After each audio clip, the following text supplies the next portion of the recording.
This you're conference looking will over now be recorded.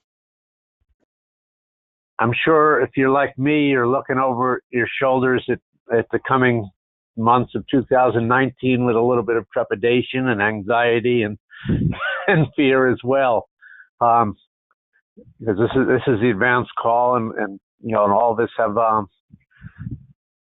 lots to deal with and think about. So, Well, can't be a whole lot worse than 2018 was. I think 18 was kind of a bad year, to be honest. well, I don't know. In our game, I think it just rolls along. The one thing I'm thankful for is that medical science keeps rolling along too, and finds new ways to deal with things, new scans, new drugs, new insights. But this is a tenacious disease, and it affects some of us a lot more than others. So I'm not on the computer. I'm on the phone, so I can't really do a roll call. But why don't you speak up if and let me know if you have something you want to consider and talk about. I certainly do. I got a late Christmas present, early New Year's present with some news about my disease, and I'll talk about that later on. Okay. But Marguerite, go ahead. Actually, yes, I do have a question. Okay. We'll come to you. I'm taking notes, Peter. I'm taking notes so we can go down the list later on. Go ahead, keep going. Dan, in Oregon, have you been on the phone before with us? No, I haven't. This is the first time for doing this, and I even had to download Chrome so I could access it. Okay, well, I'll explain the procedure to you. Usually, anybody new on the call gets first priority, and we usually give them 10 minutes or so to kind of, if they're comfortable with it, explain their situation, say where they are, and so forth. Give us a quick synopsis, and then kind of ask any questions or address any concerns they might have that we with our collective experience might be able to help with. Microphone setup. Okay, sounds good. So, is there anybody else new? Is there anybody else new on the? Somebody's talking over me. Is there anybody else new on the call? Can you hear them? Nope. Peter, my name is Elaine Gonzurek. I'm not really new. I think I was on this call probably about a year ago, but I haven't joined since. But I do have some questions today on behalf of my husband. We'll keep you on. We'll put you at the top of the list as well. Okay, thank you. Les, how are you doing? Yeah. I'm doing fine. If I could only see something. I don't know what I'm doing wrong, but I don't see anybody. Okay. Hang you on. might have to fiddle around with your visuals there. Somehow correct your view or something like that. Anyway, let's not get into the technical stuff. Anybody else have any things they want to talk about this evening? You want to register that you want to get on? Hey, Peter, this is Dennis. Are you hearing me?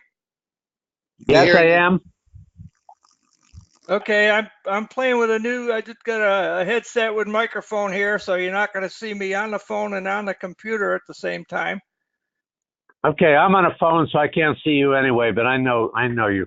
Okay, good. Okay, I can't see him. Dennis, do you have anything you want to discuss this evening? Yeah, I'll take a couple of minutes. Okay. We also have let's. Peter, we have Paul Frieda. Paul Frieda, how are you doing this New Year's Day? I'm fine. How are you guys doing? Good, thank you. Okay. Do you have any updates you want to? Do you have any updates or concerns you want to address this evening? Not that I can think of right now. No. Okay. We also have Les Shelter up and Rich Jackson. Yeah, I talked to Les. How about Rich? How about you? Do you have anything? Right now, still in a holding pattern. Okay. Nothing new. Okay, good enough. Okay, well I'm going to coordinate this until until Len or Rick come on. But let's go ahead and start with you, Dan. How did you hear about us and connect up with this?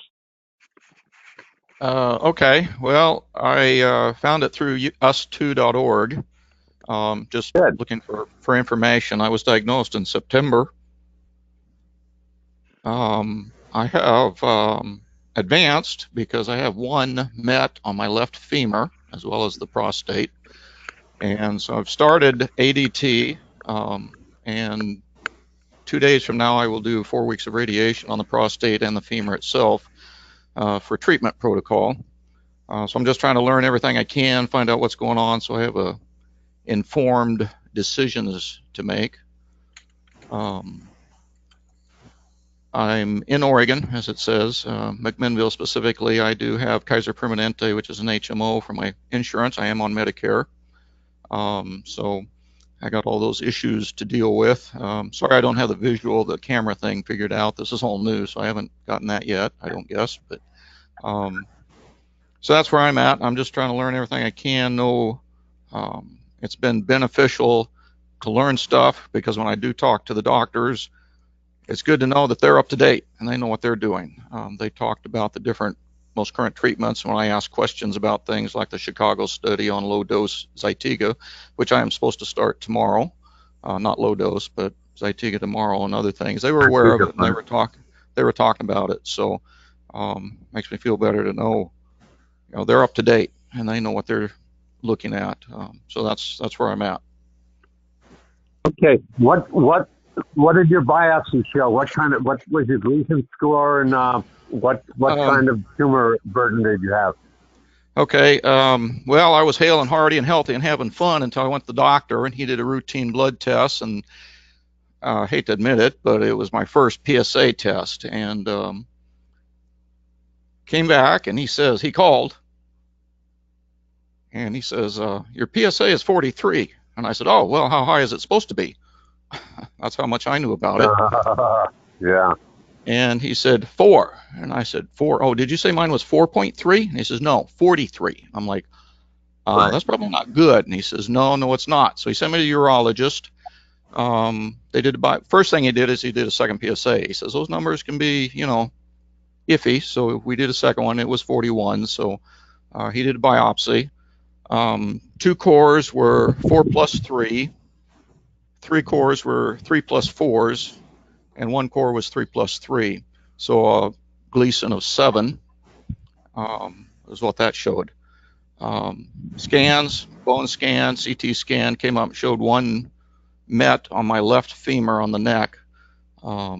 We talked about that, and they said, well, it looks like it's systemic, so surgery is probably not really a good idea, which I didn't like anyway. Due to family history, I knew somewhat about some of the treatment stuff. My 2 uncles had surgery and they both regretted it for the rest of their lives. My dad, 28 years ago, had this same diagnosis. He went radiation and had no consequences since then. He's had no recurrence or anything. He's still alive, as are my uncles. They're in their 80s and 90s, but they really just did not like the surgery thing. So I knew when it was systemic, I said, well, yeah, surgery is not going to be an option. We'll do something else. So referred to the radiologist and the oncologist, and that's what they've come up with is ADT plus the radiation for 4 weeks, and go from there and see how my PSA is, tracking it with that. So I'm kind of new into it. Still learning. How old are you, Dan? I'm sorry, I'm 65. And that's part of what drove me to it was I signed up for Medicare, I signed up for a Medicare Advantage plan, and they immediately said, oh, let's get a physical done and all of this. And I said, well, yeah, I don't know why, but okay. Well, I'm glad now I know why. So worked out well, at least for that. Well, unfortunately, you've joined a club of the elite here. Many of us have been diagnosed the same way, kind of ignoring, thinking we're in perfect health and never getting a PSA check or whatever. So you're not uncommon that way. And this disease is a little bit crazy making that way. Considering your family history with a father and 2 uncles, with prostate cancer. Did your doctor consider with you getting a germline genetic test done? No, they've never mentioned anything like that. We haven't. It's pretty much the urologist referred me to the radiologist and oncologist, and then after the scans, they said, well, and I think they were referring, the med oncologist was referring to a recently published a year or so ago study, the Stampede study, I think it was, Right. as far as treatment, what we want to do, and made sense to me what they wanted. I guess we'll wait and see. Apparently, sometimes Zytiga doesn't work. We'll find out, I suppose, in a month or so, see how that goes. I did have my first Lupron shot a month ago, just exactly 4 weeks ago. So that has taken full effect, and I have noticed some changes from that. And then the Zytiga will start tomorrow and go from there. They didn't talk about anything else, gene sequencing or anything else. They just said, well, this is how we want to go, and this is what we're going to do. He has mentioned that it would, seeing how the PSA numbers go, that they would hope that it would be intermittent, that after 2 years, hopefully come off of the ADT, PSA numbers stay down, and just see how it goes from that point on with that. Do you have children? I have 4 grown children. Yes, 3 daughters and a son. Okay. It might, if you stay on the call all the time, it might be helpful if you listen in to my story anyway. But you might owe it to your children as well as yourself, particularly, to ask for a genomic test. If you're on Medicare, it should be covered. There's a number of companies. Probably the best one is Foundation Medicine. I've found that they're the most extensive and comprehensive. And you might ask, you've got a medical oncologist that you're working with. Is that correct? Yes, I do. Yeah, put it on your list next time you talk to them that you'd like to get a germline test. Possibly a somatic test, but at least a germline test. With your family history, I think they'd easily go for it. And with children, grown children, I think it's important that you do this. It's not going to make a great deal of difference right now in your disease, in your own journey, but I think it's important for you to know whether this is inherited disease or whether it's just circumstantial. There's about 13-14% of us actually have inherited gene mutations that trigger this disease, and that can down the road lead to some possible treatments that they're experimenting with. But we don't need to go there now. That's not in the cards right now. I think you're on the right track with treatment, but I think it would be smart to get a genetic test sometime anyway, just for your own peace of mind and something you can relay on to your children if it comes back positive. Yeah, that sounds good. Who was that company again you mentioned? Foundation Medicine. There are a number of companies around. There's Color, there's Ambry Genetics, and so forth. Talk to your medical oncologist and see. But in my experience, and I'll talk about it later on in the call, I think Foundation Medicine is the most comprehensive of the companies, and it's usually covered by Medicare, and it's a pretty simple test.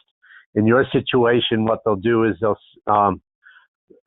once the doctor requests it, they'll send for your core samples from your biopsy and do their tests through that. They could do a blood test as well, or sometimes they'll do a mouth swab test. But if you've had a recent biopsy, that's probably the best way to do it. Okay, yeah, I'll check on that. I have 3 grandsons, and their grandfather on their other family also had this, so they might really have a concern there, or consideration going down the road when they getting older as far as their likelihood of finding it, since both sides of the family in their particular line has had experience with it. So we'll see. Yeah, well, they'll have to do their own testing at some point. You can't. I mean, I've got grown sons, and I can't make my grown sons test yet, but they're in their 40s, and they'll. I mean, I certainly make them aware of the odds. I mean, there's no guarantee, but the odds multiply. They get up to 50% sometimes if you toss of the coin. So it's useful stuff. And a couple of years ago, this information was not available.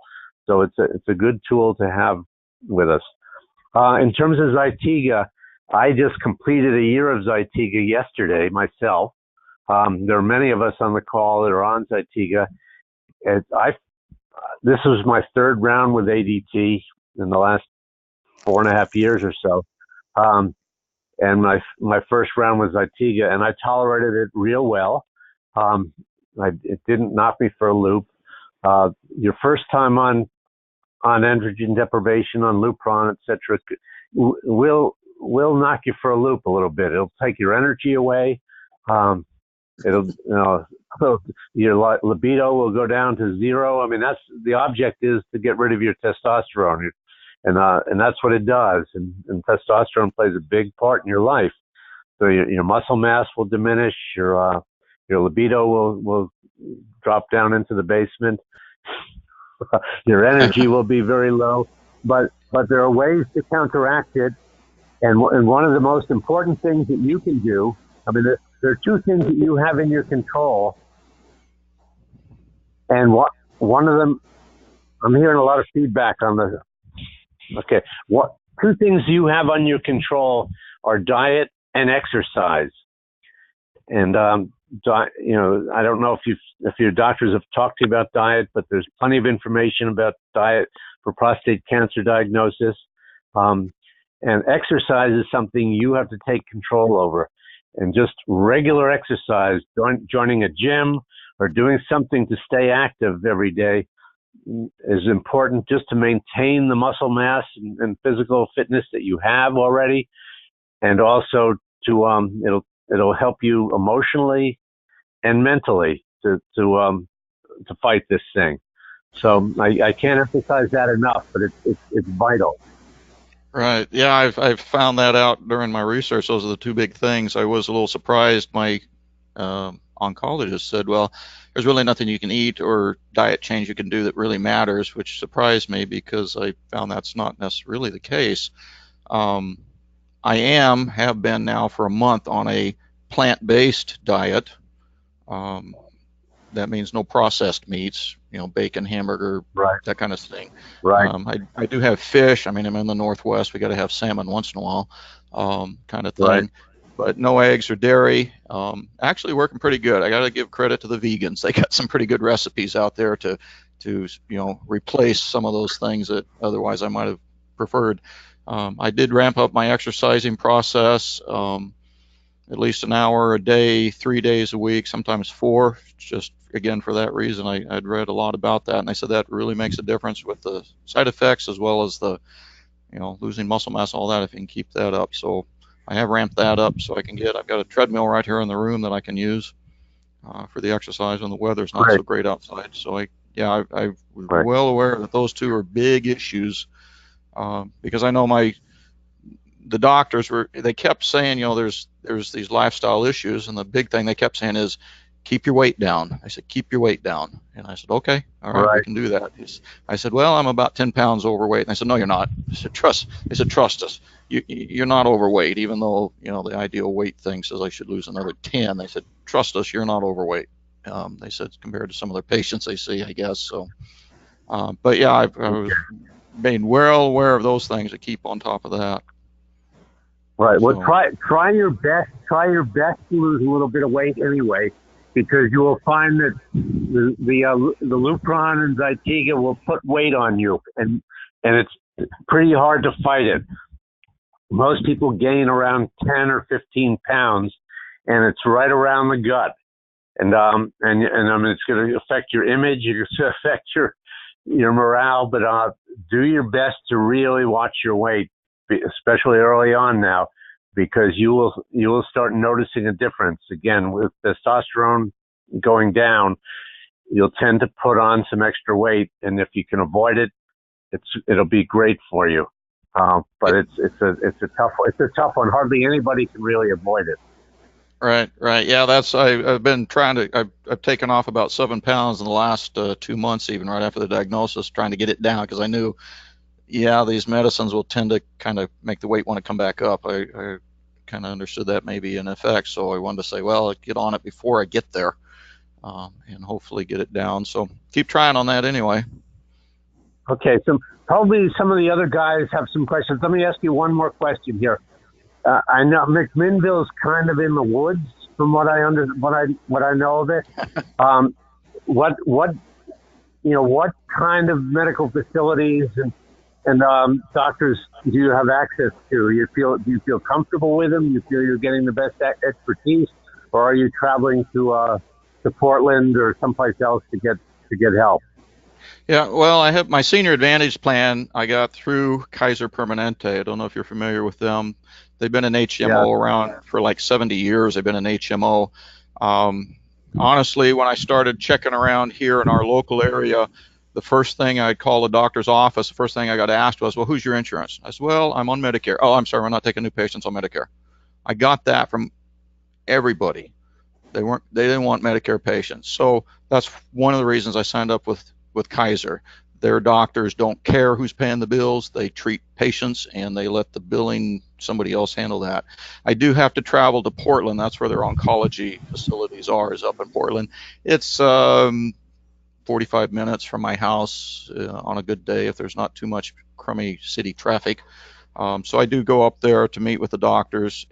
Kaiser's really good about, we do a lot of stuff online. They've got an app, and they ping me and say, oh, your lab results are here, and I can just look at it on my phone immediately. They're very good at that. And so far, I've been absolutely impressed with their everything. Their people are great, and it's worth that effort to do that. My regular, I would go to Salem, which is a little closer than Portland, for my regular care physician. But yeah, I'm really pleased with it, and at this point, I don't think I'd want to change for anything, or try to find other doctors. Of course, everybody's Kaiser, so they work. The radiologists work with the urologists, who work with the med oncs, and so they all know each other. They work together well as a team because they're all kind of on the same team. So that I've been really pleased with that. Okay, well, I'm glad you're traveling to Portland. Yeah, it's important to really get docs, particularly medical oncologists who are up to speed and on top of the latest and greatest for this kind of stuff.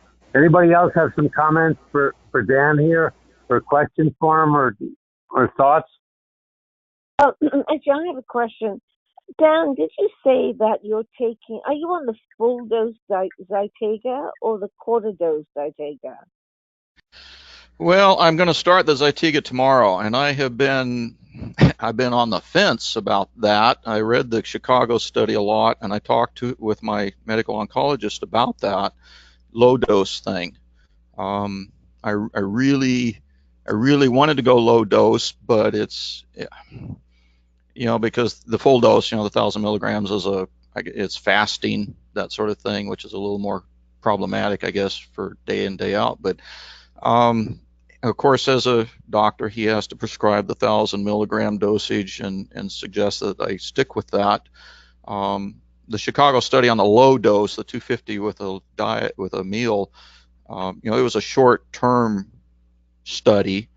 So the long term is not known. Would that change things? I don't know.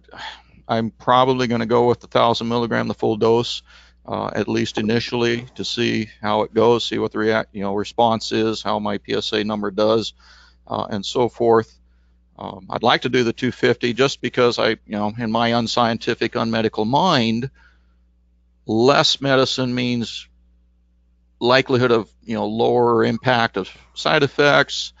Perhaps the day when I become resistant, or the cancer becomes resistant to the Zytiga, might be pushed out further on the horizon, because I know that can eventually and does happen. But that's just theory. That's just my ideas that, well, maybe that would work that way. But there's no studies to establish either one of those ideas. But I think I'm going to go with 1,000 milligrams, the full normal prescribed method, at least initially, and see how it goes. Daniel, this is Jake. Did you say you're getting radiation in addition to the ADT and the Zytiga? Yes, I start radiation Thursday for 4 weeks on the prostate and that left femur, the lesion on my femur, as well. They're coordinating that both together, which does mean 5 days a week driving up to Portland, which I'll probably get tired of driving, or my wife will anyway. But yeah, they're doing both, and the doctors both said that given my level of disease, they said this is a little aggressive. They wouldn't necessarily, if I had other issues, I was diabetic or I was 10 years older or something else, they said they might not do both, but they seem to be pretty strongly confident that this could be very effective in my situation, be more aggressive than they might have otherwise been, I guess. That's what they're telling me. Right. I think they're right. So I just, as I said, I just finished a year cycle of Zytiga yesterday, and my technique was when I woke up to pee at 3 or 4 in the morning, I'd down the 500 milligram tablets of Zytiga, and then go back to bed, for several more hours, and then when I'd wake up in the morning, when I got had coffee or toast or whatever, then I'd take the prednisone with some other supplements, and I did fine for a year. I hardly noticed any effect. I mean, it was doing its job. It dropped my testosterone to 0. My PSA was down to undetectable. So it did what it's supposed to do, but I kept on living. So I didn't really notice many side effects or anything. And that's how I managed the business about fasting before and afterwards. So it was pretty simple for me. Yeah, that's what I'd been thinking about was, that middle of the night visit to the restroom thing. If I can remember it and not forget that I took it, do it at that time, because, the fasting wouldn't be an issue then. Otherwise, I was thinking right before bedtime in the evening, well after dinner, would work possibly too. I did see a couple of men mention that when they were on it, it made them drowsy. So they said they certainly didn't want to take it in the morning because it kind of had a drowsy effect on them. So take it and go to bed kind of thing too. Right. So I'll probably go that route. Whatever way it works for you so you remember it. Mm-hmm. That's all. Work for me in the middle of the night. I was alert enough to do it and fall back to sleep again. No problem. Good. That's good to hear. Hey Daniel, this is Dennis, and just a tip for you on keeping your drugs organized. I use a little pill box that's got Sunday through Saturday little compartments that I put my Zytiga and my prednisone in there, because otherwise I would have a tendency to forget sometimes, and you don't want to accidentally double up on this stuff, and you don't want to miss it either. So it's the best way I found to keep track of them. Yeah, thanks. Yeah, Dennis, I was thinking I'm going to have to get one of those pill box things and do that. So I got to make sure, like, let's say this is Tuesday. Oh yeah, Tuesday it's missing, so I must have taken it, or it's still there, I haven't taken it, kind of thing. Yeah, I'll probably have to do something like that, keep track of it. Yeah, good idea, Dennis. Yeah. Everything else you're doing sounds right on. I mean, you're doing all the right stuff. The only thing I was concerned of that I heard was the radiation on the femur. I also have tumors in both femurs now. And everything I read is that they kind of reserve the radiation on the bone to when you start to have pain from that tumor site.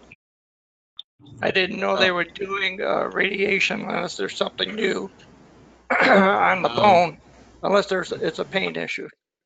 Yeah, I don't know about that. I'm not having any pain even up to today. I still have no symptoms of the disease itself. I have the side effects from the Lupron, but yeah, as far as pain, I've not really had anything like that.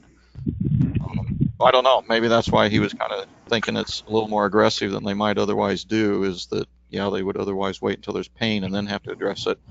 I did ask him about it, are we really sure this is a lesion from the prostate cancer? And he said, well, the only way to be sure is a biopsy, but he says, we really don't want to go in there with a biopsy because there's great big blood vessels all around that thing. It would be open surgery. And I said, no, never mind. We're not going to go there.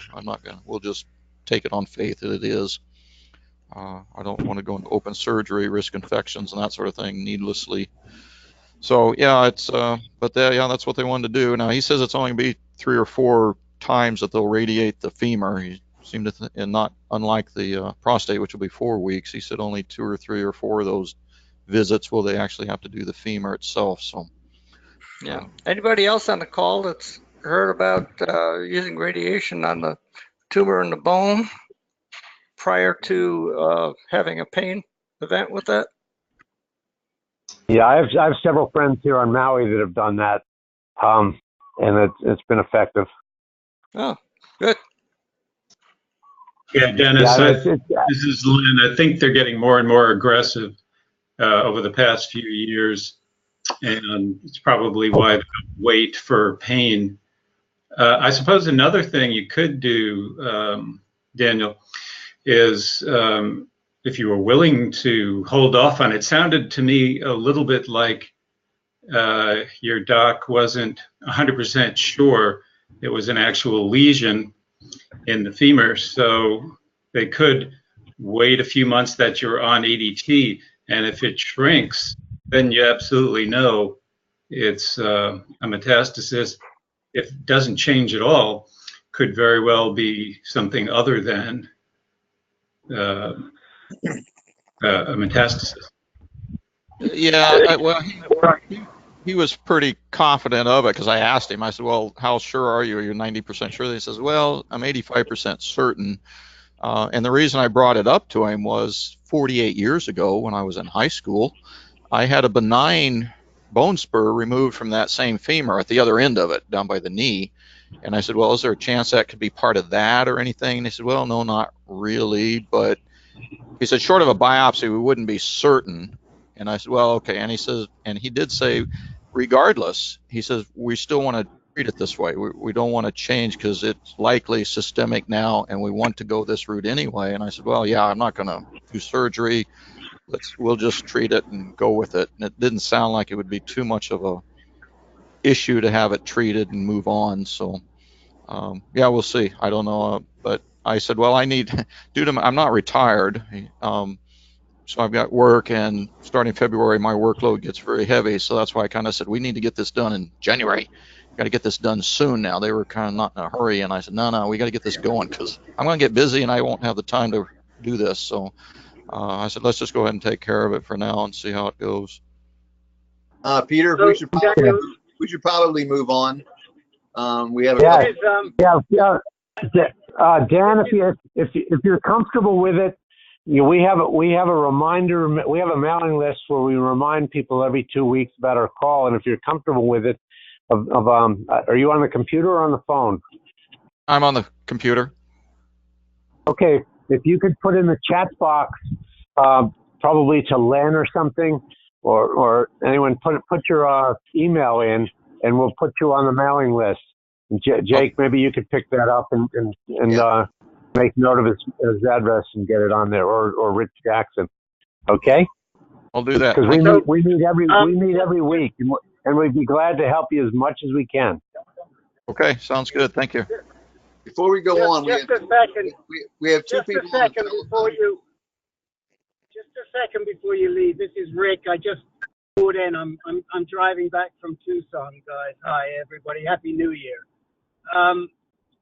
The question I had for Dan, as I've been listening, is you mentioned you're on Lupron. Has your PSA changed at all, or is it still negligible? Okay. I took Casodex for 4 weeks, and then in the middle of that, we got the first Lupron shot. 2 weeks after the Lupron shot, I did a PSA test, which was like December 15th or so, 13th. And the PSA went from 43 down to 37, so it's at least headed in the right direction. But the Lupron, of course, hasn't been in full effect yet. So, Right. yeah, I kind of expected, well, at least it was dropping. That was good news. I was happy to see that anyway. And I have not tested. I'll do it again January 13th or so. Monthly, I'm going to test PSA. And when is the radiation scheduled for? Thursday, I start it, this day after tomorrow. Well, I mean, here's the only thing I would suggest to you. You might want to defer the radiation and see whether your PSA gets driven down to 0 or not. If it does not get driven down to 0, then the likelihood is then that it is a metastatic lesion. If it does get driven down to 0, you're sort of in the position you are right now. So if you think you're going to do it anyway, don't bother waiting. But if you want to find out if it's metastatic or not, one way to do it, it's not guaranteed, but one way to consider doing it would be wait and see how effective the Lupron is. The other thing is, somebody will send me your email, and we'll send you the hormone therapy pamphlet that we have that will help you understand the impact of the hormone therapy much better and some of the mitigants. Yeah, we have it, Rick. We got it. Thanks. We have one other person on the telephone that joined a few minutes ago. That's probably John Hepler here, Jake. Yeah, happy New Year, guys. Hi, John. Happy New Year's to you. Happy New Year, John. Same to you guys. Okay, Len and Peter. Okay. Continue. Okay, let's Len, there's several other people that want to speak. Maybe Marguerite, you wanted to say something, correct? Yes, I have a quick question. Go ahead. Hello, Marguerite. Hello, Marguerite. You on here.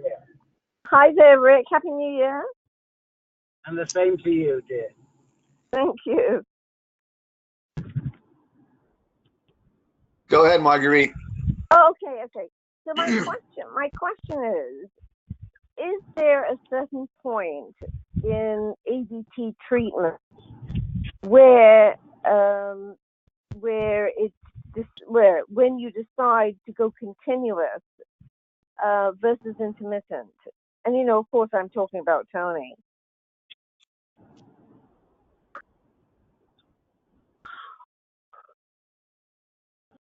I'll try to answer that. I think that if there are bone metastases present, most doctors will not recommend intermittent ADT. They'll recommend continuous. Would you agree with that, Rick and Peter?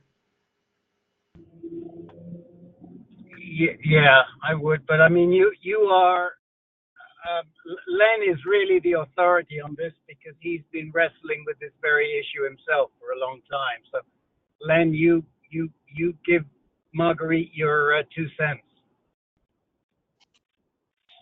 Well, I think I just did. But Marguerite and I have exchanged emails a number of times. I think she understands my position on this. Yeah, I do. And it's also a question of how comfortable Tony is being on another round of intermittent versus continuous. You have to be able to sleep well at night and accept the fact that while you're on intermittent, it's possible that the disease will progress. Of course, it's also possible it'll happen if you're on continuous, but at least you would feel like you're doing something rather than nothing. Right. Well, so this is a situation because Tony was diagnosed for 15 years now, and he's had a radical, he's had radiation, and he's now on his 3rd ADT treatment of Lupron, Casodex, and cyclotone acetate. So what happened for this particular round of ADT? It started in February. It took 7 months for the PSA to go undetected. And this is on the 3 drugs. So usually the previous 2 times he had gone to undetectable literally in a matter of weeks. So we went opinion so far. His oncologist says that he should go continuous because it took 7 months for the PSA detectable, and he feels that it comes off the drug. So there is no evidence that it may be difficult for this PSA to go to undetectable when he goes back on the drug. So that's what his oncologist said. Until we went to another oncologist for a second opinion, and he said it was okay to do intermittent. There we go. We now have 2 decisions. Tony would like to go intermittent because of the side effects, fatigue, muscle mass, sweat, not sleeping at night, that whole thing. Lack of energy is a big deal. But you're also worried that if there is going to be an issue with the PSA going to undetectable, should he go intermittent? It's he doesn't. We did the gallium. He did the gallium a year and a half ago, and it showed prostate cancer in the lymph nodes in the thorax area. So it's in his lymph nodes. It's not anywhere else, which is, of course, a good thing. But here we are grappling with, quality of life versus, and also the other big worry, particularly for me, is that his PSA was doubling every 2 months between the second and the third ADT. I mean, he's always had a very fast doubling, but the 2 months was really scary to me. So we've got all these factors, coming into play. Neither of the oncologists, of course, they're in Canada protocols, but he should go to Zytiga yet. Even though both of them said that Tony was showing definite signs of going castrate resistant. So I don't know.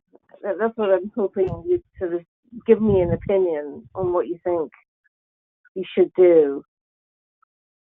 Marguerite, this is Peter. Did he have any treatment for the metastatic lymph nodes in his abdominal area? You mean the thorax or where? Thorax. Yes, thorax. Well, we went to for a consult on radiation, and they basically, long story short, they said yes, they could. Hello. Yeah, I'm listening. Oh, sorry. Something. They said that yes, they could do SBRT to the lymph nodes, but basically, excuse me, they didn't think it was necessarily a good idea because there was some danger in the SBRT, to the lymph nodes in the thorax, and also because they said basically it's systemic, so in the long run there wasn't truly an advantage to doing it. So that's kind of why not. I'm sorry. I just had proton beam radiation to 2 metastatic lymph nodes in my abdominal area, where it had spread, and I'm just going off of my ADT now to see to kind of monitor it and see how effective it was, and see if I whether I can get a year or 2 out of trouble free, to see if I can get away from any more metastatic involvement. So I did choose. I don't know if in Canada they do proton beam radiation. They might not. You might have to come to the States for that.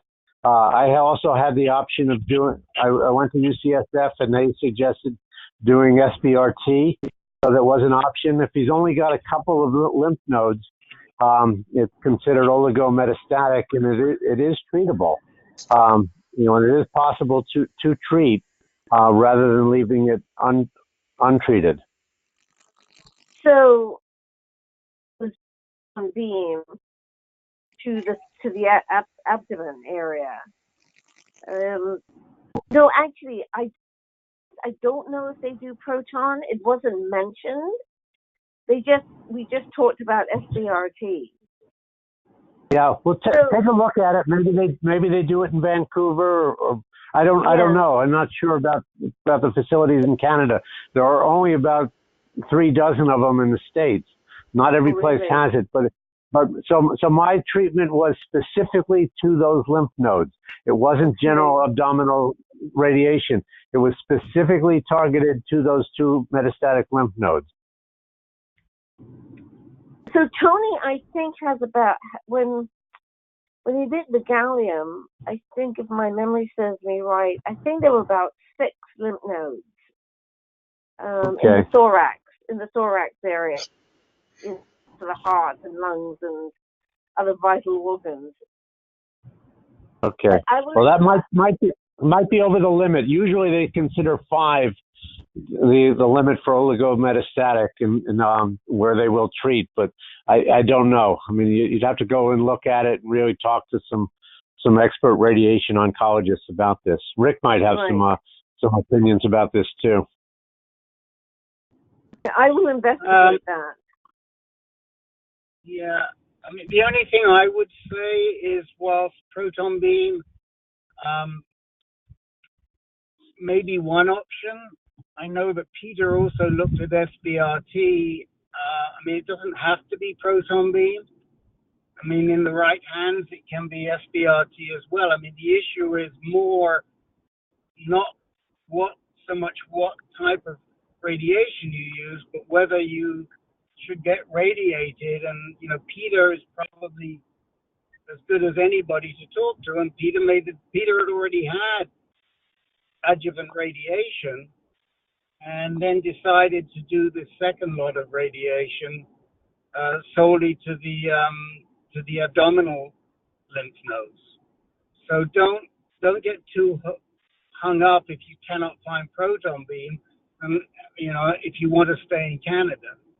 The issue, like I say, is more about whether Tony is a candidate for radiation, and I think if he were in the States, he probably would be. I mean, Peter, did you get any pushback on radiating those abdominal lymph nodes from any of the doctors in the United States?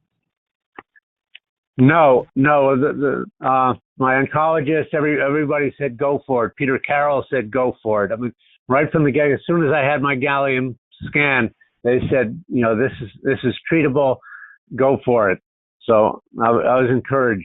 Marguerite Les is on our call tonight too, and he just went through proton beam radiation at Mayo several months ago for the same thing, for metastatic lymph nodes in his abdominal area.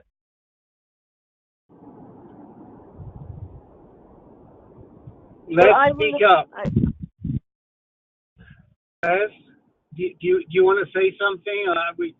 What's your thought on what made you decide to go with this? I know you're a patient of Dr. Kwan, so it was an easy segue to go to get that treatment at Mayo. But why don't you talk to Marguerite a little bit? Well, it was just a matter of Dr. Kwan advising that in his opinion, that was the way to go. So I just went by his recommendation.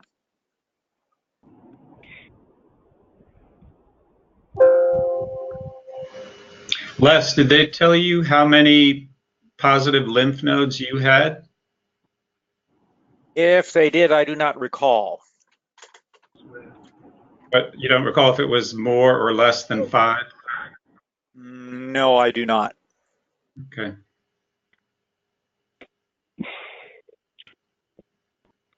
I mean, that's something I can easily find out by calling, you know, the different centers. So that's not an issue. So any thoughts on the gamble of going continuous versus intermittent?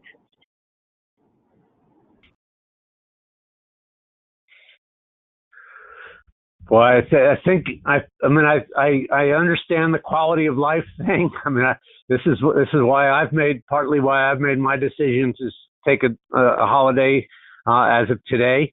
Start the new year off with a holiday. Because I just finished my third round as well. Everybody's a little bit different, and ADT works a little bit different. I mean, I understand your concern about the fact that it didn't drive down his PSA until 7 months in. I mean, that's something to consider, but it's kind of a little bit of a roll of the dice. Remember that ADT is not curative.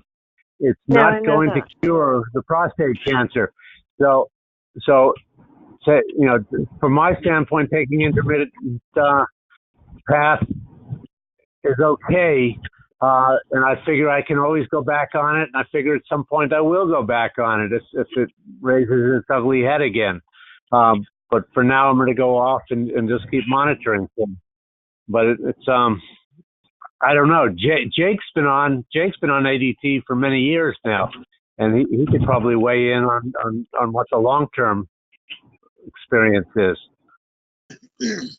Yeah. I've been on a Marguerite since 2012, June of 2012. And I did try intermittents one time, but it did not work for me. My PSA started going up very quickly.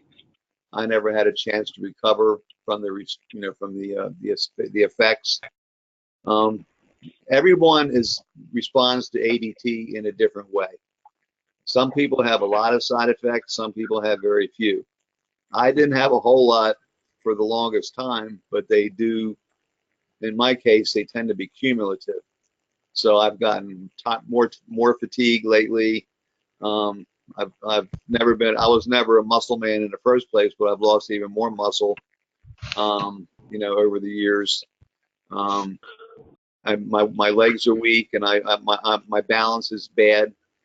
But I think that is a cumulative effect of the Lupron, plus I'm also on abiraterone. I mean on Xtandi. So, but everybody's experiences are different. All I can say. Yeah. Does it make a difference to change from Lupron to say Firm or Zytiga? Can do. It's hard to say categorically, because again, men respond differently, but it can make a difference. Probably the biggest difference is going to be going from an agonist like Zoladex or Lupron or Eligard to an antagonist like Firmagon, Garrelix. And people seem to feel the general consensus, I think medical consensus, is that Garrelix does a better job than the others. You could try it, but there's nothing assured, but it could make a difference. Anybody else want to add to that? Yeah, I'll comment that Lawrence Klotz, I believe the name is, he's up there in Toronto, your way. He seems to believe that Firmagon is superior to all of the other forms of first-line ADT. He thinks it's better for the heart. He thinks it's better at keeping T levels down. However, I was on Firmagon for over a year, and the shots for me and for most, but not all men, are painful. There's swelling and redness for a few days afterwards. It's not as easy as a Lupron shot or I know it's not too much fun. Yeah. Well, And Lynn, didn't you also have some lumps build up, some muscle or some?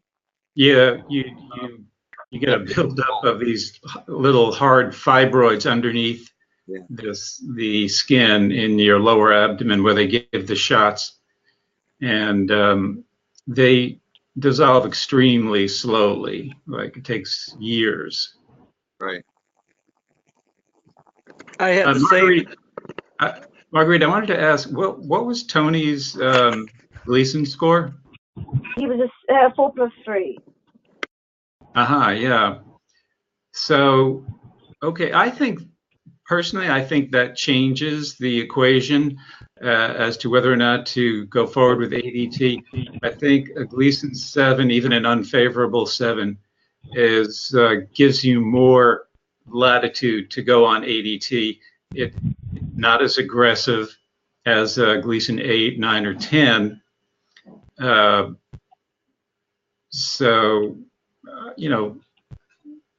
That would argue, if it were me, that would argue in favor of getting the ADT break. Right. But do you not think, I mean, over 15 years, his cancer has obviously changed and morphed. And with this particular PSA double 2 months, I mean, I think that's pretty serious, don't you? It's possible. I've never heard of anyone having a reevaluation of the Gleason score after many years. Has anyone ever heard of that? That might be an interesting area of research. It shouldn't really make a difference. I mean, the Gleason score is based on the prostate and what they see in the prostate, and supposedly 4s don't change, 3s don't change. The issue is how much 4 there was. If there was a lot of 4, then it's going to be more aggressive than if there wasn't much 4. If there was 5, it's going to be a lot more aggressive than if there was 4. So, I mean, I'm not sure what the value would be, and how you'd have to reevaluate it from doing a biopsy in the prostate if somebody had, and it might be just there's more 4 in there by that time. I don't think it makes much sense to. I don't know. That's my thought.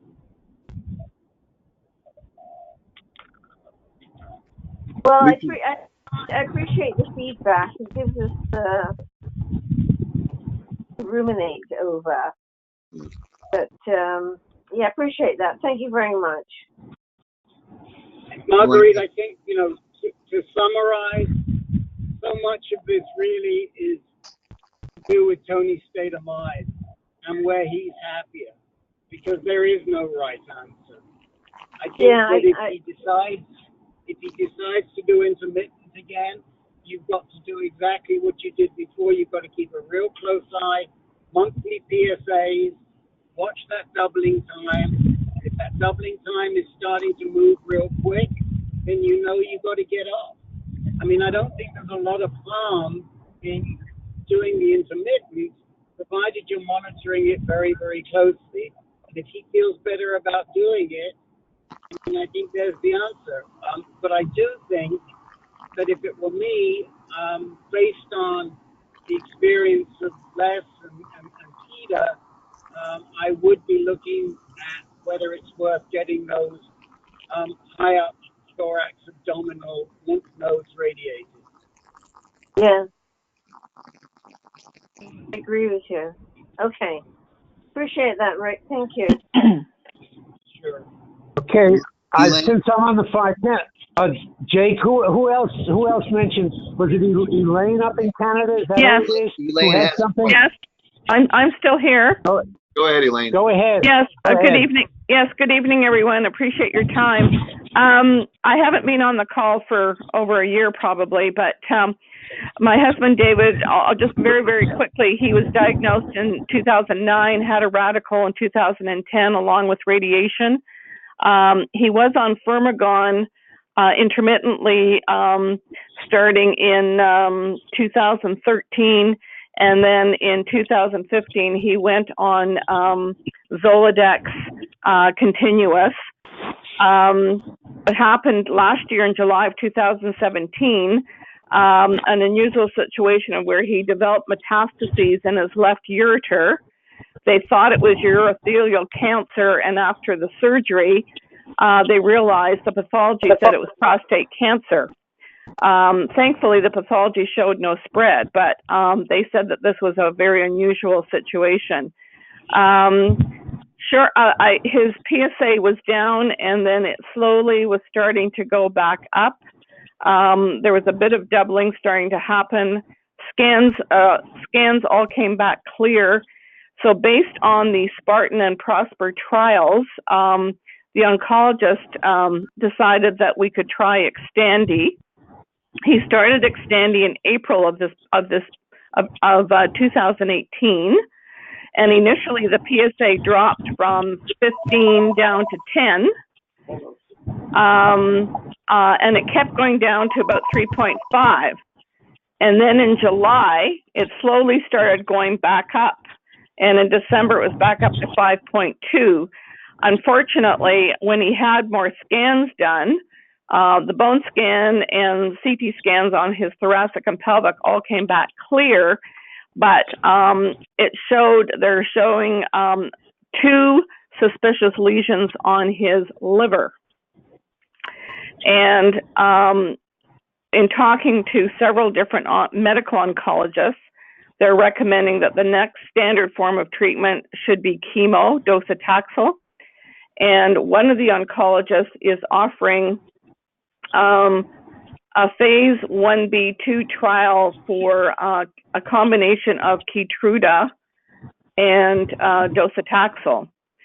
So I didn't know if anybody on this call had experience with that, or if anybody had any comments about his liver situation at this point.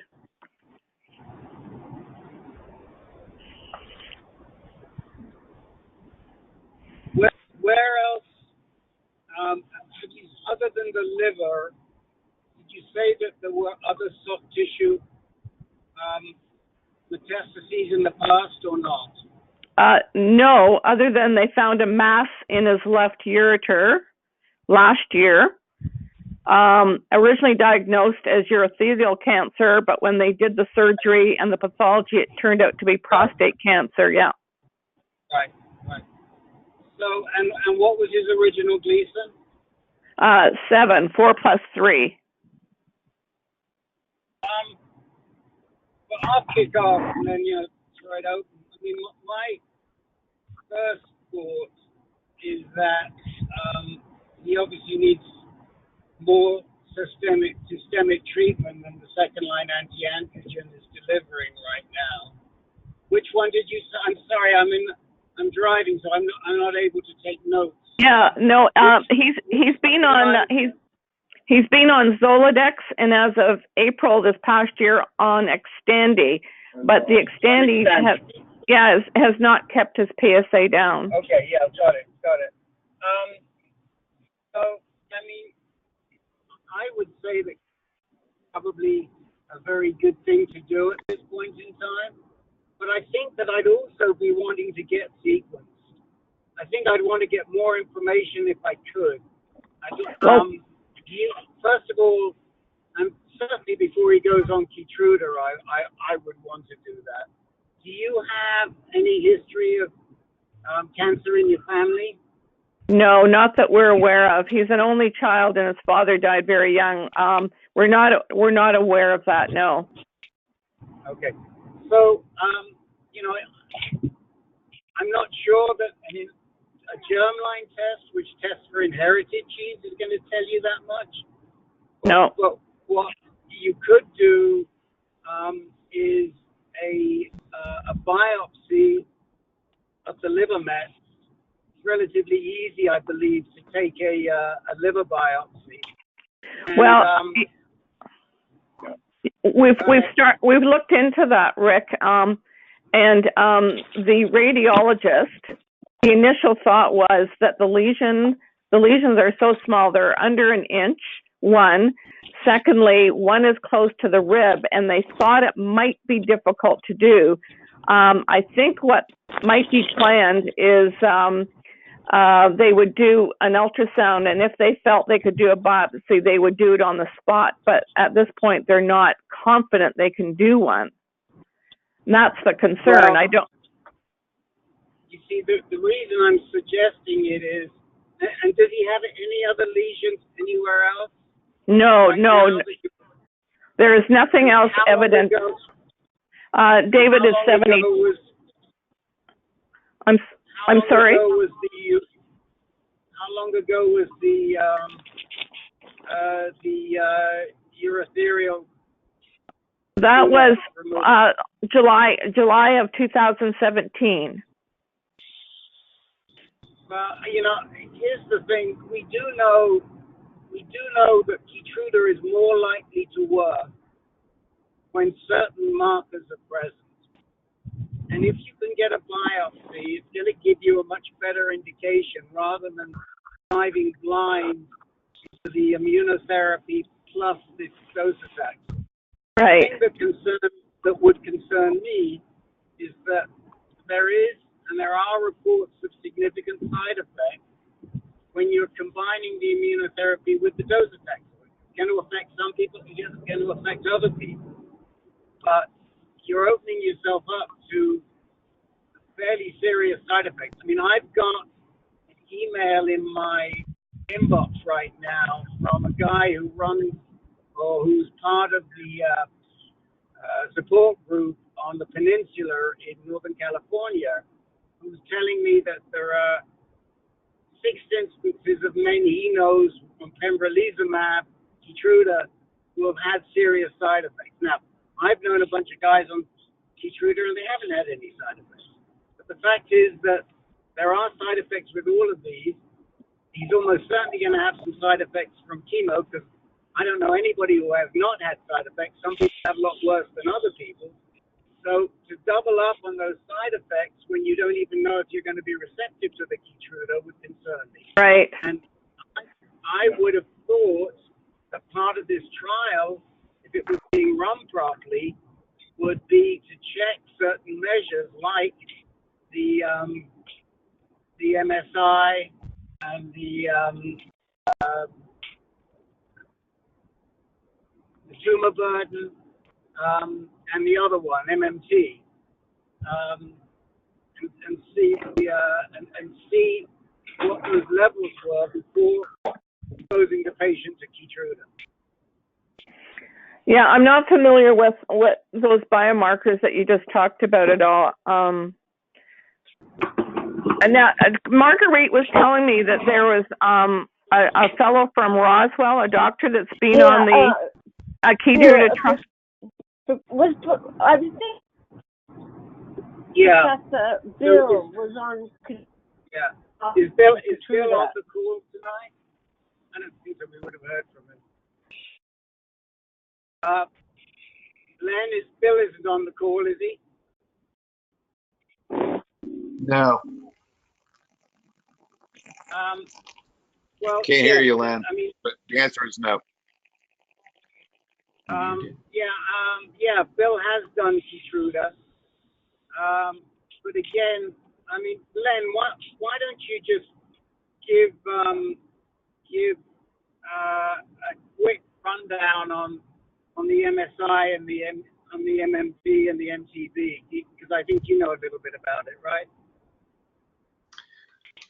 Well, not nearly as much as Bill, of course, but basically, most of the immunotherapy drugs work best when the cancer is highly mutating, which is not a typical case for prostate cancer, but there are biomarkers that would indicate success with Keytruda.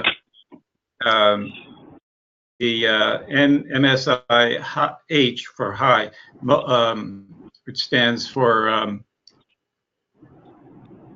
microsatellite instability. Thank you, microsatellite. It's wow, great. Hey, we're going to promote you, Jake. No. So that indicates tumors that are highly mutating, and the other biomarker for Keytruda is PD-1. PD-1, yes, I've heard about that one. Okay. Yeah. So I think that's why Rick was recommending the biopsy to see if your husband has those. So it's MSIH and PD-1? Yes. Okay. So Those two are the PD-1 is two markers. The other two markers are the other two markers are MMR, which is something repair. I'm just spacing on it. Multi, it'll come back to me. But it's how poorly or efficiently the gene repairs, and then the tumor burden, which is a measure of how many mutations you have, how frequent the mutation that you have that you're treating appears in a certain volume. And what we know is that when you IMF and high GMB, that you're much more likely to respond to Keytruda, to pembrolizumab. Okay. Is there any possibility that we could get in touch with Bill, that I could have some contact with Bill? Yeah, we can figure that out. Okay. Send me an email. Okay, Rick. Okay. We'll try to make it happen. But I think the biggest look, if it were me, I probably would be diving into chemo right now. You would just go with chemo? Well, I would definitely be diving into some type of chemotherapy. Okay. And ideally, if I could get a better handle on the genomic sequence of my disease, that might influence exactly what chemotherapy I would be doing. Yes. It might be different to docetaxel, but really, without having that knowledge at this point, it's hard to argue with docetaxel. Whether one would add the Keytruda this early in the game, first of all, we don't have a lot of experience using Keytruda early, so I understand why they're doing the trial, but we do know it responds to certain markers. That's another reason why I would be pushing very hard, maybe even get a second opinion to make sure that the liver tumors are not biopsiable. I mean, it seems to me that, I'm not a doc, I just don't know, but it seems to me that if you've got an inch-long tumor in your liver, that should be pretty easy to do a biopsy on. Yeah. Okay. This is Peter. I have two quick comments. If he had his recent tumor in the urethra, that tissue should be pretty good to do a biomarker test on if it's only a year ago. That's the first comment. That's a good idea. My second comment is, okay, go ahead, Rick. Never mind. No, come back with the second comment. But Peter, that's why I asked when it was done. And it was done a year and a half ago. And I think that I would want something more recent than a year and a half, because that was my first thought. What about that tumor? But I think it's too long ago. I don't think it's going to be as accurate as if you can do it right now. I mean, it would be a guide, but that was done early in 2017, and we're now in 2019. Well, yes, but I just had Foundation Medicine do a test on my tissue from 4 years ago, and it came up with very interesting results. So anyway, I wouldn't dismiss it. The other thing I want to mention is I just heard the other day from a guest here of my girlfriend's who is a cancer researcher at Cornell Weill in New York City, a top researcher in genetic stuff. And she was relaying to me a situation with a good friend of hers who was on Keytruda and had excellent results for a while, but then he started having some big problems with his liver. So I would suggest you really look online about side effects of Keytruda, because if liver issues are an issue with Keytruda's side effects, I'd be really careful if he's already got liver mets, because it might be an indication that this is not a smart idea. Okay, good advice. Now, I guess my other concern here is timing on all this. I mean, I'm quite concerned about the possible mets in his liver in the soft tissue, and I guess I'm just really, really concerned about timing for treatment.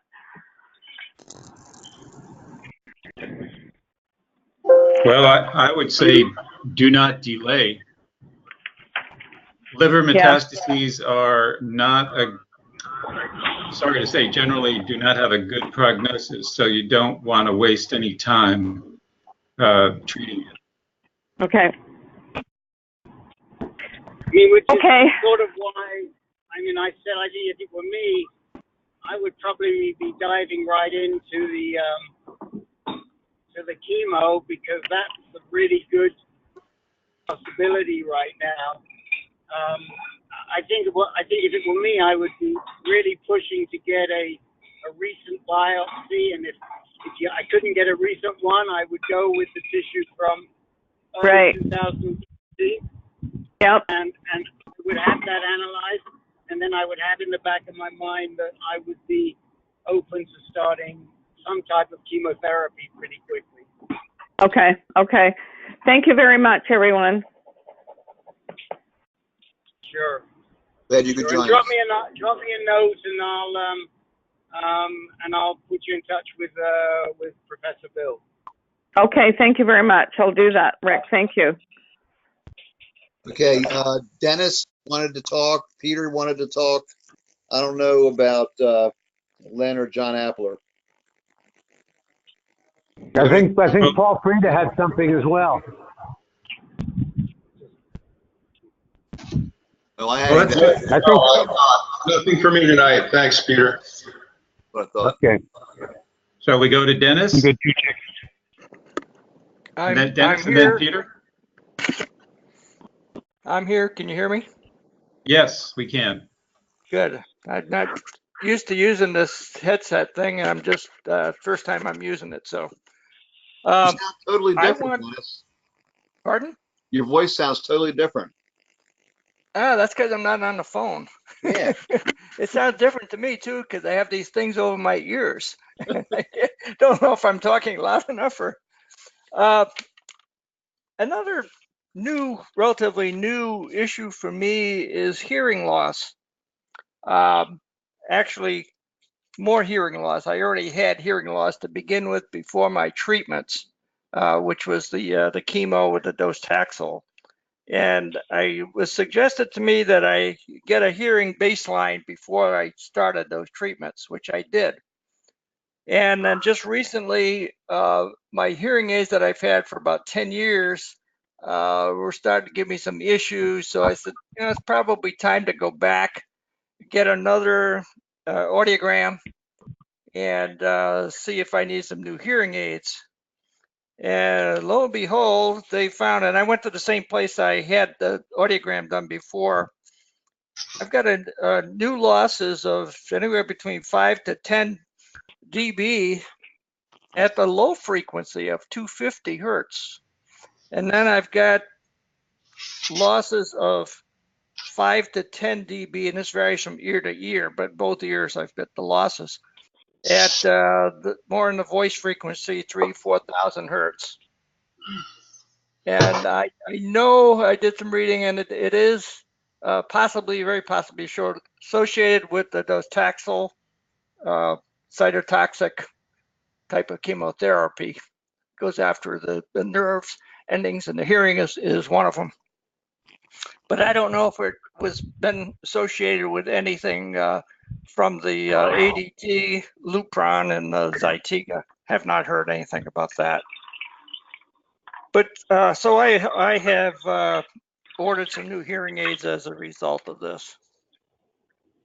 Don't know if anybody else has had the same thing. It's just maybe another one of those things with chemo that you accept and move on.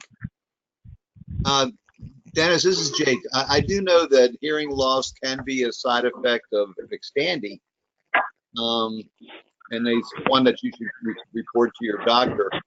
So I suspect Zytiga may also, would be similar, I would think. So, but you definitely should report it to your doctor because you might want to adjust the dosage. Yeah, I'll see my local oncologist here in the end of this month, so I'm going to bring that up for sure. Okay.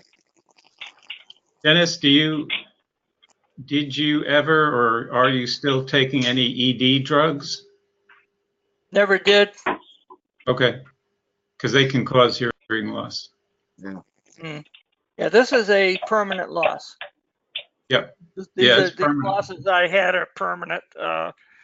So the hearing aids are, as years go by here, they get less and less effective, and how much of that they can correct with the hearing aids. Yeah, most likely it's the chemotherapy. But it's it's also a gradual thing that if you weren't getting tested, other than your wife or somebody telling you, didn't you hear what I said? You really, it's very gradual. And I noticed it more and more with, speech. And they did the test that I did. They also had speech recognition type tests that they did. And for sure, that's what I've got. Oh, yeah, it could simply be part of aging. Very common. As men age, we lose hearing. What about your dad? My dad, not to my knowledge. My mother had hearing loss, though, for sure, and had hearing aids. Yeah, I know a little bit about the stuff from my previous work experience and doing setting up hearing conservation programs for our workers that we had, but this is a little bit different. Not that the aging loss could be similar to the noise exposure, high noise exposure losses that you get. And but this is different, particularly the low frequencies are not necessarily associated with either one of those. Well, high and low frequencies are the most commonly the ones that are most common, the ones that go. But you mentioned that you're losing it in the voice range too, aren't you? Yeah, that's sort of the high frequency. That's at 3,000, 4,000 hertz. They only go up to here about maybe 8,000. I would think voice would be in the mid range. Yeah, it depends. It's women's voices are different, and children's voices are different. True. Yeah. Okay, just something I thought I'd throw out there for people. It's something if you're thinking about docetaxel or chemo, get a baseline and get your hearing checked before and sometime after. I don't think I got this for some reason don't think it was an immediate effect of the docetaxel. It seemed to maybe a latent effect from the docetaxel. Maybe associated also with the Lupron and Zytiga. So, do they recommend hearing aids? I haven't mentioned. I know I was wearing hearing aids before, and so when I went back, and yeah, they definitely say we can still get some correction back here with the newer hearing aids. So I'm gonna go for it. Good luck with that. Dennis, I got a very quick question for you. Any sage words of wisdom from my buddy who's sitting next to me who's gonna look at this diesel Sprinter tomorrow? I think that's a heck of a deal compared to what a new one would cost. So if it's been properly maintained, taken care of, go for it. Oh, thank you very much. Thank you very much. You're welcome. It only has 32,000 miles on it. Thank you. About, Thank you. Not I don't want to bad. interrupt you guys. Okay, it's all right. We can call ourselves cartoons now, right, Dennis? Yeah. No, I was also, just as an aside, I was part of a group like this. I have the same issue. So this is all coming around. I'm enjoying it. Thank you. Mhm.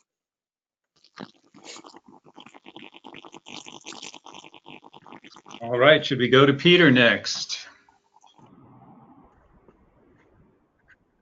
Okay, guys. So, how should I preface this?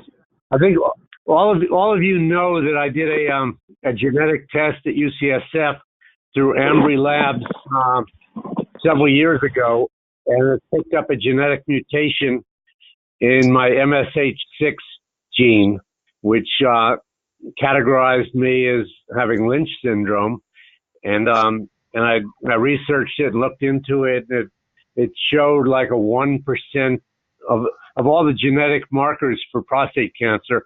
MSH6 did have an inclination, but it was only 1% of those 14% of people that have a genetic marker for prostate cancer. So that's the way I've kind of been playing this out in the back of my mind for the last couple of years. And then, so because of that, I was thinking in the back of my mind, Keytruda might be a possibility down the line or whatever. So I had my original, the only tumor tissue I have to really biopsy was the stuff from 4 years ago from my original prostatectomy, and I had it tested by Foundation Medicine, and they did a sample, and I got it back in the mail through my oncologist on Friday. So it was a late Christmas present, early New Year present, and lo and behold, Foundation Medicine. What I was doing was looking to see what my MSI level was, whether it was low, medium, or high. Well, it came back stable for MSI, but surprise, surprise, they picked up that I too am a BRCA2 mutation. So for some reason, Ambry didn't pick that up 2 years ago, but I called Foundation Medicine yesterday morning and talked it through with them, and they said yes, you definitely are BRCA2.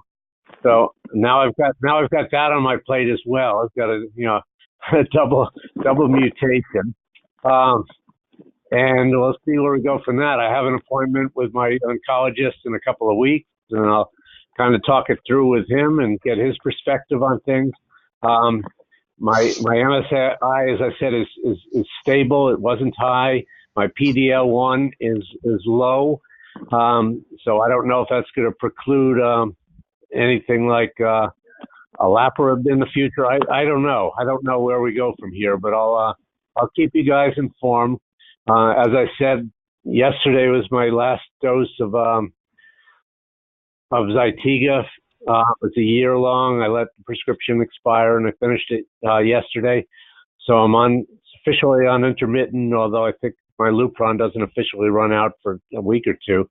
But I'm going to just monitor things and see how it goes. I'll do a blood test this week, and see if there's any change with my my low red blood cell count and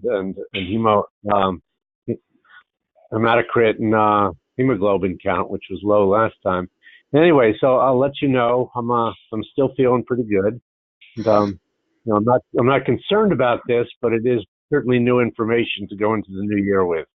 So that's my report. Okay, thanks, Peter. A couple of questions. The BRCA2 mutation, did they tell you that was a somatic mutation, or they're discovering that it's a germline? Germline. Oh, germline. Wow. Well, then you would certainly be a candidate for olaparib or any of the PARP inhibitors. Probably. Yes, but when they did a test for my PDL area last year on another genetic test, and that came back is a low PD-L1 to sensitivity. Right, which would argue against Keytruda. Anyway, Peter, I don't think Foundation Medicine can tell you whether it's germline or somatic. At least from the conversations I've had with David, we've talked about this several times, they're unable to do that. They can just identify it. Now, if it didn't show up in your germline test, but it does show up now on the basis of the Foundation Medicine test of tissue, it would suggest it's somatic. I think that's what Foundation Medicine. Interesting. Okay, I did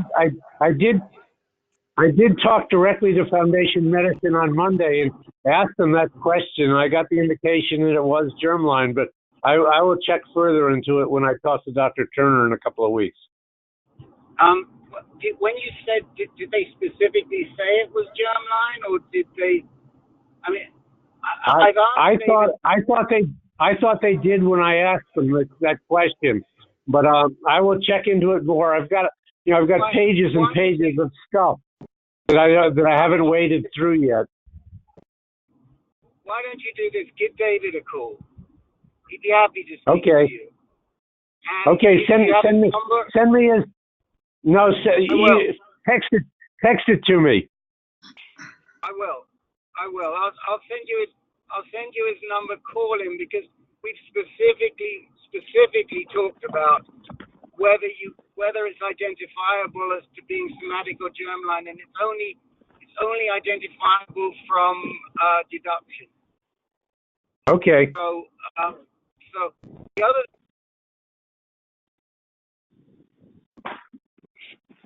You're breaking up a little bit, Rick. Breaking up. Okay. Well, we're probably going out of reach. Can you hear me now? Yes. Okay.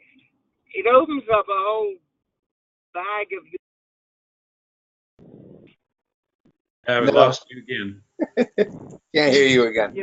With PARP inhibitors, and again, I think I'd be asking Bill what his thoughts are, because there's nobody better informed, in my opinion, than Bill on this.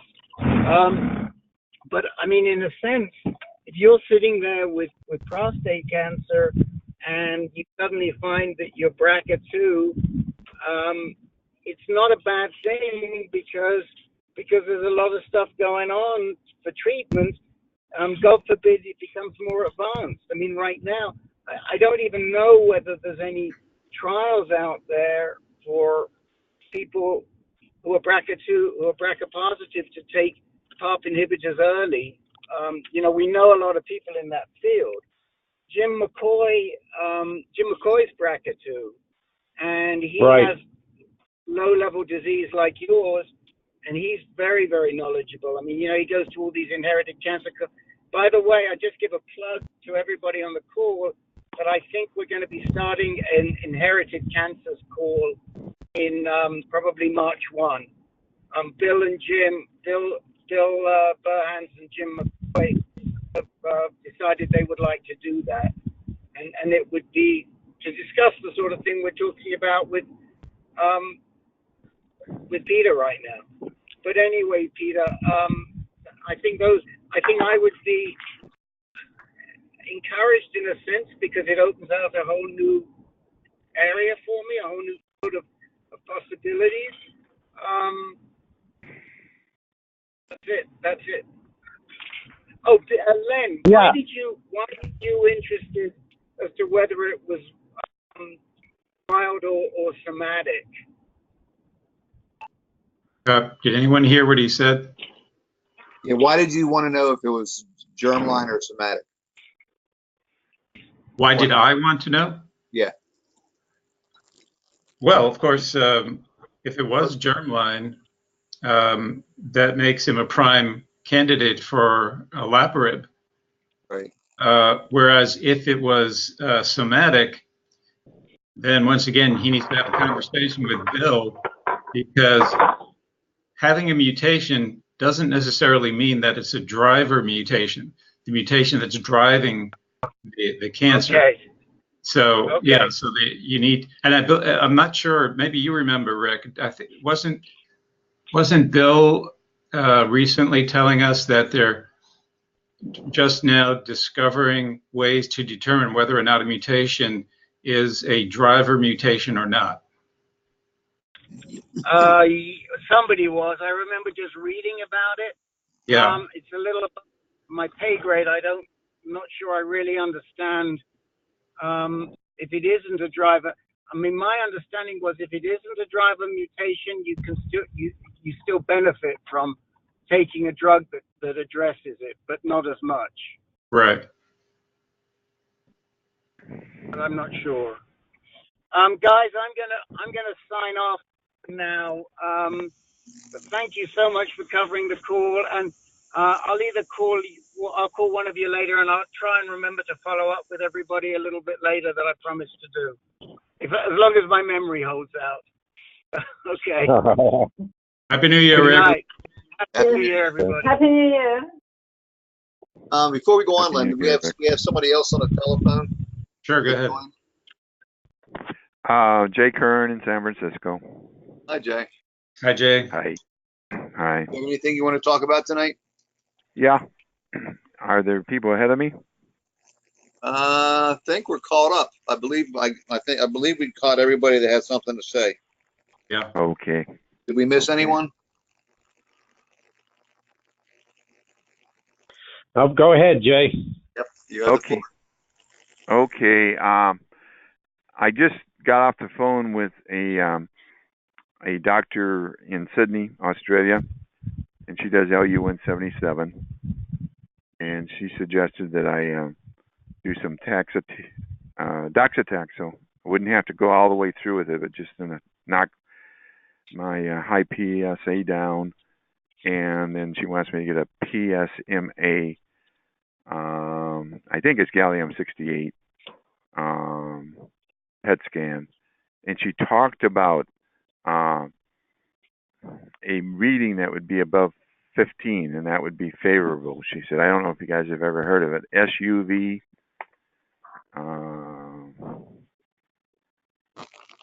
Something 15. And so that was one question. You guys have heard of that. And Hey, I'm sorry, could you repeat that? What was SUV, Sierra, Uniform, Victor, and then Max, Mother, Alpha, X-ray. It's called an intensity score. Never heard of it. Yeah, okay. And so she said that she wanted to see if I could get that. Did you say SUV or SUX? I think it's V as in Victor. Oh, okay. As far as it. All right. Okay. And she said that probably with PSA over 1,000, it's down into the marrow as far as I'm concerned. Although my panels haven't been extremely low, and I have not had to have any blood transfusion.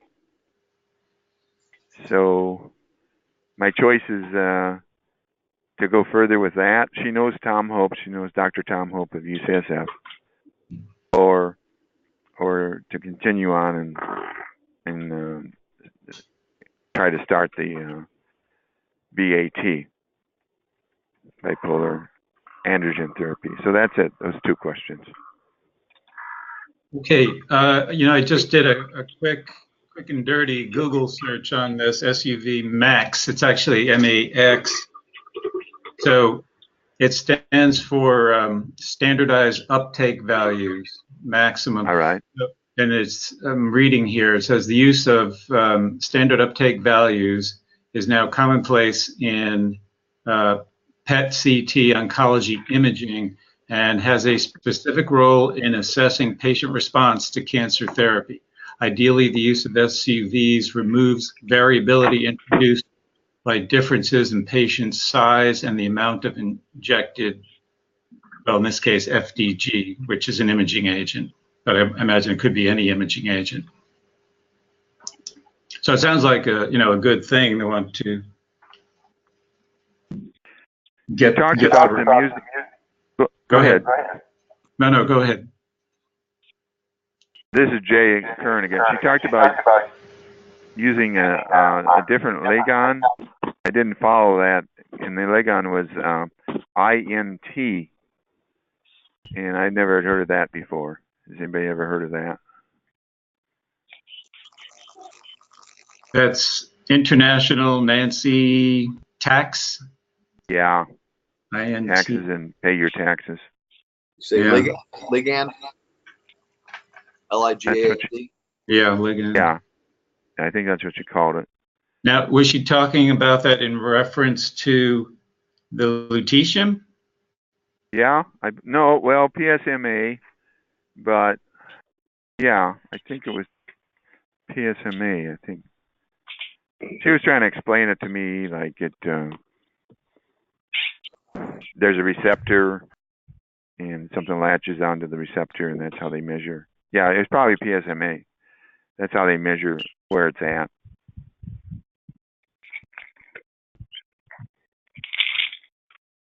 Yeah, but the context was imaging, not treatment, right? I believe so. Your docs are UCSF anyway, right? I have a Dr. Agarwal at UCSF. Talk to him about accessing a gallium-68 and whether you can get it on trial there, or I mean, they do it there. Okay. Whether you can get it covered by insurance or whatever, and then run this through him. See if he can request it and get it on the road for you. I think Stanford does it too. Step away. Yeah, Stanford does it too, but I know UCSF. I know UCSF has a current trial, and you might be able to get it done for no cost or minimal cost. All right. Thank you. And you can talk to them about the different ligands too. Whether that's possible or whether, I'm not sure. Okay. I just did a quick search on INT ligand, and I don't see anything on that. Okay. So it must be something. It must be called something else. Okay. Thank you.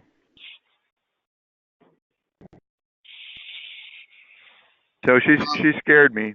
Like if it's gone into the marrow, then that's something I should act on right away. Right.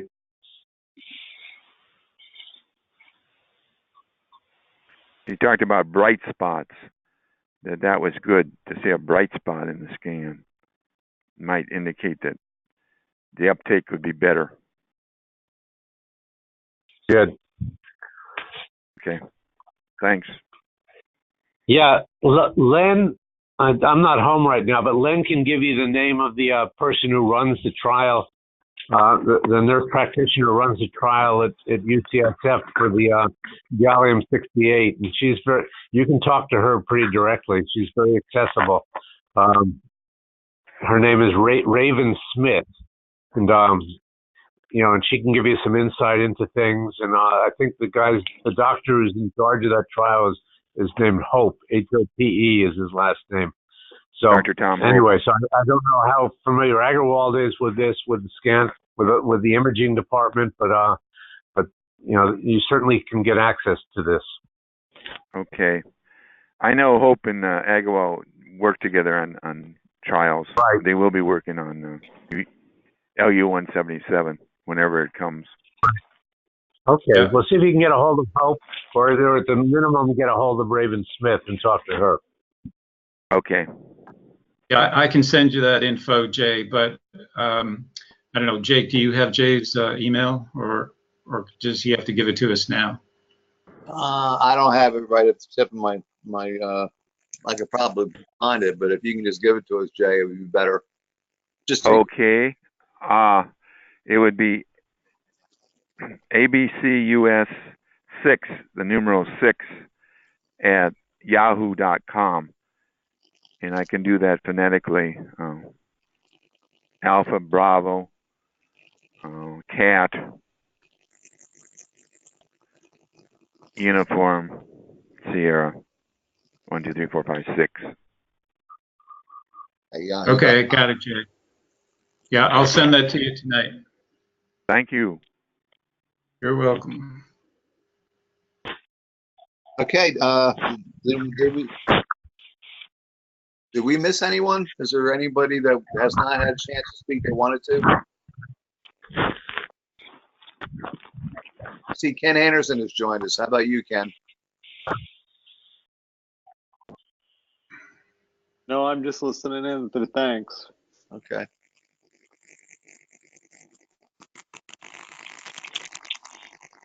Silence is golden. I guess everybody's happy. I don't know about happy, but at least we're working this game. Yeah. Anyone who already spoke wants to add anything or ask an additional question before we close? Feel free. I'm good. Thank you. Okay. I've got a question if you got a minute. We sure do. We have 13 of them. Okay. This other gentleman that was on last week or so that had a spot in his spine, same spot as mine, the same, I think it was well, I had one on L7 and L11. He had one of those anyway. Anyway, they were recommending radiation, and I've heard, well, they did on mine, they did the cryoablation, and I've heard of freezing. Is there any criteria for doing any particular thing if you've got a spot on your spine? How do they know whether to go with radiation or cryoablation or freezing or burning or whatever? Is there any guidelines? Oh, I'm afraid I can't help you out at all there, Les. This is something I don't know anything about. Anyone else? Peter, maybe? No, I've got a buddy here on Maui who went to Florida to do laser ablation for his cancer. He's a 4+3, and when they did the MRI, they found a spot on his spine, and sent him home. And he did radiation here. Dr. Sperling recommended they do radiation. They didn't want him to come back and do more laser ablation on it. So as far as I know, most people do. I don't know if I've ever heard of anybody doing bone mets with cryo or any other kind of ablation. I don't know whether it works or not. It's a good question. I don't know how cancer spreads in the bone. Whether it's in the marrow and it spreads that way, or whether it's just a fluke thing that just appears on, adheres to the surface of the bone. I don't know enough about the chemistry to even guess, but I know most people do regular radiation to it. On mine, they did it at that time and apparently got rid of it because the next scan, they saw nothing. And they didn't even mention radiation to me at the Mayo Clinic. They were talking about either the freezing or burning it. And they ended up doing the cryo. Interesting. Yeah, I'd never heard of that before. They did do the cryo. They did do the cryo on your spine? Yes. Oh, okay. And they haven't seen a sign of it since. So apparently it did the job. Great. That's good. Can't argue with success. Dan in Oregon, are you still with us? Yes, I am. It's been very informational. I appreciate it. Yeah, I hope you found this interesting. The one thing that kept coming to mind. Hello? Yes. We can hear you. The one thing that kept coming to mind in reference to you as the conversation proceeded was that some of us are Gleason 9, like Len and myself, or 4+5s and so forth, and we've got pretty aggressive cancer. But a number of the people that spoke, up in the two women up in Canada and so forth, representing their husbands, you don't want to ignore a Gleason 7 4+3, which is what your diagnosis is, and don't treat it lightly. When your doctor said he wants to go after it aggressively, I think he's on the right track, is my opinion, because as you heard, some of this stuff can raise its head later on, and I hope you get years and years and possibly a lifetime more out of your treatment. But Gleason 7 4+3 is aggressive cancer, and you don't want to just say, oh, I've only got Gleason 7, so I don't really need to be too concerned about it. Just be diligent. That's all. That's what I'm thinking. Oh yeah, that's my attitude completely on it. I was pleased to hear him say you want to get after this aggressively. I said, well, yeah, is there any other way as far as I'm concerned? I know they said it was intermediate, but I said, that's a sliding scale to me, and I don't want it to get deeper into that by ignoring something. That's one of the reasons I'm going to stick with the full dose Zytiga rather than thinking I'm going to be a little experiment here on my own and use the low dose. I'm just going to go with what they offer, what they suggest, and I would feel really bad if down the road if I'd gone low dose on that. Turns out, in the long term that's not a good idea. So I'm glad they're going aggressively at it, especially with the radiation as well as the ADT. Good. So Daniel, I apologize. I did connect a little bit late, so you were already speaking. But when you say low dose Zytiga, are you talking about the 250 milligram dose taken with food? Yes. Yeah, the Chicago study that was published, where they did the 50 with a low-fat meal rather than the fasting 1,000 milligrams. Short term, they showed that it was just as effective, or at least it wasn't detrimental to the lowering of the PSA and such in that study, but it was not a long-term study. So, where that goes after that, we don't know. Our particular formulary for us, they do not have Yanza, or there's now generic Zytiga out there apparently as of October, but it's not in the formulary yet, so I couldn't get any further information on it, or even, is the cost going to be lower? We would hope so eventually with the not having to buy the brand name, so we'll see. Yeah, I think initially the first generic is usually a little bit cheaper than the brand name, but not a heck of a lot cheaper. But then as more generic companies pile on, then it drops. It can drop like 90%. But yes, as long as you have good insurance and it's covering the full dose of Zytiga, I would agree with you. There's no reason to experiment with the low dose with food. Right. Yeah, exactly. That was my eventual realization that I don't really need to muck up the works here for myself by trying to become a guinea pig. So we'll stick with it and keep an eye on it. I don't know if and when they'll get their formulary opened up to the generics. Hopefully it won't be too long, but eventually I'd like to see a drop. I was on Casedex for a month, and a month's dosage of Casedex was $9 copay, as opposed to like the brand name here is Zytiga. It sounds like, from what I understand, it's going to be about $1,200 a month. So hopefully that will come down for everybody soon. Yeah, there is a Zytiga has a plan to help you out with some of that copay. I got mine down to $10 a month. So, well, yeah, I went to their website.